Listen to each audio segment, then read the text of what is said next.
G'day folks, Ben from Snowy's here. Today I'm going to show you how to set up and pack away the Oztent DS2 pitch black double dome swag. Hit it. The DS2 swag sets up and packs away with just 3 poles. There's lots of pegs, but it offers really good weather protection. So I've got in front of me here a brand new DS2 swag from Oztent, the new pitch black fabric. This is how it comes in this polyester carry bag here. It measures about 1.2 meters in length. It's about 35 centimeters square on the ends here and weighs in at about 11.5 kilos. Straps on the bag here for compression. Now it probably won't go back in the bag quite the same way because this is straight from the factory, but there is a bit of extra space in this bag here to allow for a bit of bedding, possibly a different mattress to go inside if you like. So let's zip it open first to see what comes inside. So I've just taken it out and taken these straps off here that secure it, and everything is rolled up inside the swag here. So roll it out flat. We should have 3 or 4 things in here. Firstly, the owner's manual. Won't need that because I'm going to show you how to do it all. Got the poles inside here, which should be 3 poles. A ridge pole and 2 dome poles. We'll show you more on that shortly as well. Bag of pegs. There's quite a lot of pegs with this. We'll show you why shortly. The fly sheet, which we'll need shortly as well. Now this is where this tent differs a little. It's going to be a talking point for a lot of people. It is a dual skin swag, so it has an inner and an outer, which is more like a tent, I suppose, but kind of built like a swag. So it kind of bridges that gap a little bit, but there's a lot of benefits to this fly sheet here. And this is the inner tent here. Now setup of this is really easy. There's 3 poles. We grab the thinner black and orange poles first and put these together. Now when you put them together, don't just flick it, put them together positively, make sure that the ferrules go all the way in so you can't see any silver in between. Got a black one, an orange one and a black one. Now Oztent have color coded some tabs on the swag here to allow you to know which pole goes where. So we can see orange tabs here for the orange pole, and then at this end here, black tabs for the black pole. And putting them in place is really easy. Come around to this end of the tent here, there's a pin on the corners. So you got a ring and pin. The pin goes in the end of the pole here. So put this in place before you put the clips on. Bend this down evenly. So as you do it, you've got a nice even bend to the pole here. You don't want to stress it so it's kind of bending right out on one side like this. That's the quickest way to wreck poles like this. So keep the flex on it nice and even. And you want to approach putting this up the same way as putting this in, or clipping this up, sorry, in the same way as I mentioned clipping this in, and that the pole doesn't sort of flex right out one way like this. You want to try and keep a nice even flex like this. So grab the center clip, which is color coded too, it's the only orange clip there, and put that in the middle and hold it there. Don't allow it to slide. And then go side to side. So you're clipping evenly. So you're putting an even amount of strain on each side of the structure, each side of the shelter, so that the pole remains nice and evenly flexed over the tent. That's going to lengthen the life of your pole and reduce the instance where you've suddenly got a broken pole while you're trying to sleep in it at night. So we repeat this at the foot end, and then we can put the ridge pole in place. So we've got our 2 hoop poles in place. We just need to grab the ridge pole now to hold them upright. So this just clips into place. There's a cable in the middle, a sprung steel cable in the middle there. Let's put this together, and then we flick this, and that allows us to extend this in and out. So this spigot on the end here goes in the orange clip on the top. You can see there's a little hole there. So push that in place and keep pressure on it so it doesn't fall out. Do the same at the other end, and then extend this out until the top section is taut. You don't need it really tight, just firm. Once you've done that, there's 3 clips along the top here just to hold the roof up firmly against the ridge pole. And that is the inner tent all set up. From there, we could go and put pegs in the corners if we liked. If you're leaving your swag unattended during the day, I'd probably recommend putting pegs in those rings on the corners there. But if you're going to crawl straight in and put your gear in, it's probably pretty well weighted down. And we can use it like this on a nice warm night, in tropical, humid environments. But if you do want water protection for the tent, you're going to have to throw the fly over the top, and this is where this differs. Quite often a swag will just have a panel that you can zip up or undo to allow for ventilation and water protection.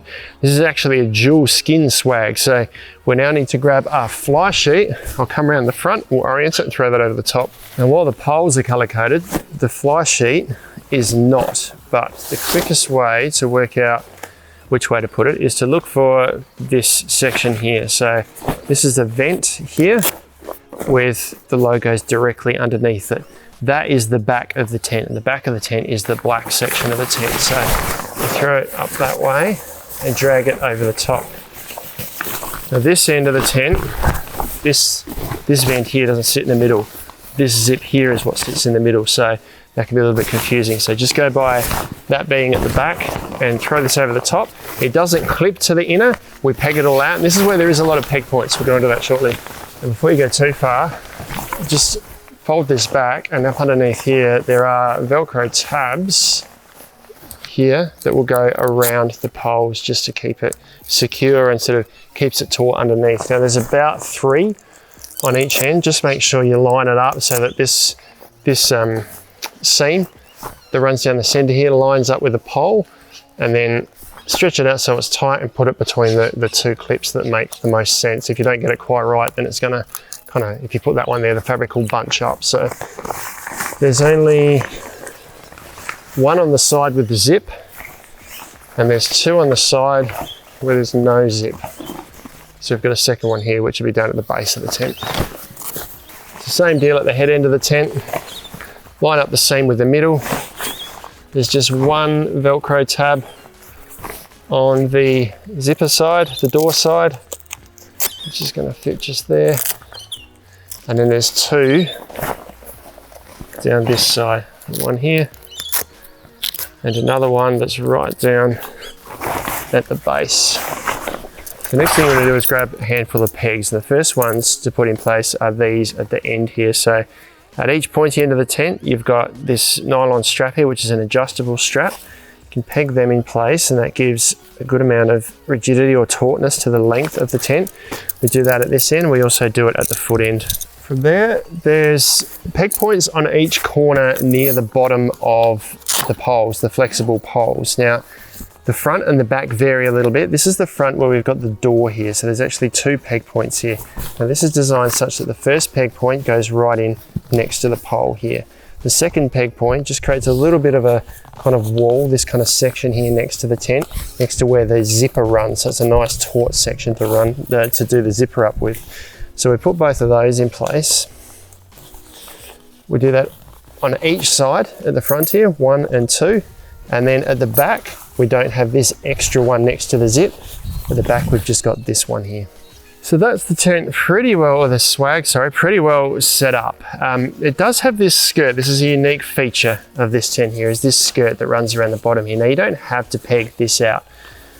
The benefit of this skirt is that it offers awesome weather protection for the tent. So if we do peg this out, we've got it almost sealed down to the ground here from wind-driven rain, dust, or anything coming inside the tent.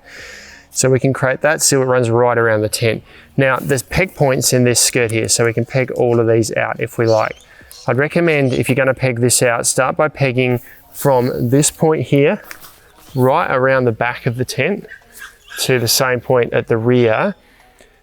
And then have a think about how you're going to use the tent, because you want to leave either this section or this section unpegged at the base. Reason being, these are 2 entry points to the tent. So if we were to peg this down, then we can't use this section here as a door. So you want to leave that unpegged. If the weather was really bad and you're trying to give yourself as much weather protection as you can, I'd recommend pegging this skirt out and leaving this one here unpegged, because this is also another entrance to the swag here. So this can be your in and out to the swag, and this panel here can be unzipped so you can actually access the swag. So if you're to peg all of that down, everything down except for this panel here, then you've got a shelter that's almost sealed to the ground on all sides except for this little bit here. So I'll go around and put all these pegs in. Now, some of these line up, some of them don't. So in some spots you can use the same peg for both eyelets. I'm going to put a peg in there, but I would need to use a second peg for this one here. But some of these will actually line up pretty closely, and you can use the same peg for both. Now, one more thing I haven't mentioned so far is the Guyropes. There are 4 Guyropes on the corners here. Probably don't need them in really mild weather, but if the weather is really bad and you're having to bunker down and peg all these skirts in around the side, this is going to give you another level of protection. So you can create a really, really sturdy shelter if you were to put these four Guyropes in place as well. Now, I haven't pegged in the skirt here and at the end there because I just want to show you a little bit more on how you can use this door, how you might be able to set this up. Now, you would need 2 extra, excuse our kookaburra friend in the tree there. If you got 2 extra swag awning poles, so short awning poles, you can actually use the eyelets in the corners of this swag here. There are eyelets in the corners of the skirt there as well, so you could use that, but I probably actually recommend putting the pole through this point here. So you can set this up as a little weather protected awning. You've got this little thing that kind of hangs down here, just offers a little bit more shade. And you can have a little protected or shaded or rain protected entrance to your tent there. Alternatively, just roll it up. There are tabs, got 1, 2, 3 tabs at the top here. You can roll this up and secure it up and out of the way. And if you were to, I won't do them all the way up, but you could have it undone like that. If, say, at the start of the night it's dry, you want a bit of ventilation, leave this undone. But if it does rain overnight, you can reach out, undo these, roll it closed, and have your rain protection again. Furthermore, the door at the end here, you can also roll back. So once again, if you do want more ventilation, undo this. You can secure it here with these tabs here. So if you've got this open, that door open, you've also got a couple of vents in each end here. You've got plenty of ventilation. So a few different setup options and also storage options with the DS2 swag here. But that is how you set up the DS2 pitch black swag from Oztent. Swag or tent, I know, it's going to be a talking point, like I said, but that was really easy by myself. The poles actually go in place really easily. It pitches nicely. There's no sort of saggy bits or anything. It's really well designed. Pack up's probably going to be just as easy. I'm going to roll it up. So this is the first time it's been rolled up since it's come out of the factory. So we'll see how easily it goes back in the bag. So the first thing I'm going to do to pack it away is take all the pegs out, take the fly up, don't forget to undo the Velcro tabs around the poles, and then I'm going to kind of fold the fly up so it's narrower than the width of the swag. Okay, so I've got that folded up, so it's sort of narrower than the width of the swag. I'm going to roll it all up in one. So we now we'll pull the inner down.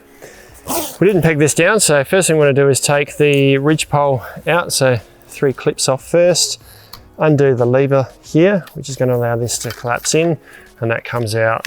We can then just collapse this up, stretch them out, fold it in half, and that's good to go. Now, as we pull these off, we want to reverse, do this in the reverse of what we did when we set it up. So we don't want to create too much stress on the pole by undoing one side all at once. Undo the clips before you take the peg out of the bottom, and start at the bottom and do it evenly. So one side, then the other. Keeping a hand on the pole so that it's nice and evenly strained, or the strain's nice and even across the entire length of the pole there. Then undo it, or pull it off the clips, the pins, sorry, at each end, and gently collapse these up. Same thing at the foot end. They can then go back in the canvas bag. Okay, I've got the fly sheet on top of the collapsed swag here. Also got the poles and the pegs, put the instruction manual in there as well, roll it all up together.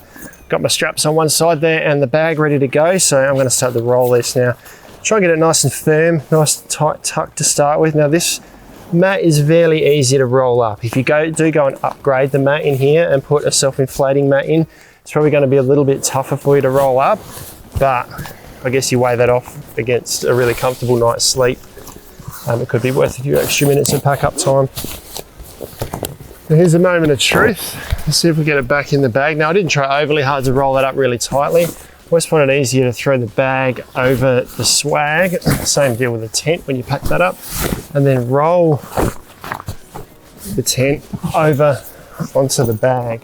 So you can just pull this up over the top. So far so good. It feels like it's probably a tad longer. There's a bit of extra loose fabric hanging out the ends here now than when it first came out, but that's going over reasonably easy now. Just find the zipper. that did up really easily. So I didn't put a lot of effort into packing that up in there. Pretty easy by myself, like I said, with a denser mattress. It's going to make it harder. You don't have to use the bag, I suppose, either, and there are also larger bags available if you do end up with a larger mat that ends up being a larger packed diameter, but there's still a bit of space inside that bag, so you could even pack that up with a little bit of bedding inside, and it's probably still going to pack away reasonably comfortably. And that is how to set up and pack away the Oztent DS2 pitch black double dome swag. As I said, some people are going to call it a tent, some people are going to call it a swag. Bit of a discussion point, but it certainly offers a point of difference to the other products on the market. But check them out online at snowies.com.au where you'll find them at our lowest prices every day. If you do have any comments or questions, let us know down in the comments below. Subscribe to our channel for all of our latest and greatest information, or check out some other cool Oztent products like these ones down here.